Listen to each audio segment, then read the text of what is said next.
দেশে বিদেশে যারা থাকেন আমার ছেলেদের প্রাণ আপনারা ভিক্ষা দেন। শরীর অসুস্থ হয়ে টনসিল হয়েছে, সেই টনসিল থেকে যেটি আর কি ভিতরে এগুলো পেকে গিয়েছে।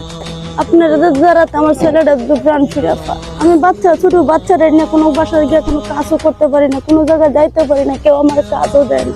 আজকে এমন এক জায়গায় অবস্থান করছি, মানে দেখতে পাচ্ছেন 3টি সন্তান এবং যে মহিলা দাঁড়িয়ে যে আমার সামনে বসে আছে, উনার অবস্থা কিন্তু অনেক খারাপ। উনার হাজবেন্ড আছে কিন্তু বিন্দু পরিমাণ খোঁজ খবর নেয় না বা কোনো টাকা দেয় না, এবং উনি এই 3টি সন্তান নিয়ে যে কোথাও কাজ করবে সেরকম কোনো ব্যবস্থা হয় না। কারণ ওনার সন্তান নিয়ে কাজ করবে নাকি সন্তানগুলোকে লালন পালন করবে, কেউ কিন্তু কাজও দেয় না।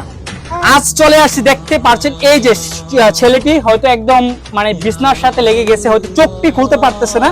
এই যে দেখেন শরীরের অবস্থা দেখে হয়তো বুঝতে পারছেন যে এখানে টনসিল হয়ে কিন্তু এগুলা পেকে গিয়েছে, আর সেই জন্য কিন্তু এখন যে চিকিৎসা করবে সেই পরিমাণ টাকা নেই। দেখেন উনার কিন্তু খাওয়ার মতন যে টাকাটা নেই, এখন চিকিৎসা কি দিয়ে করাবে?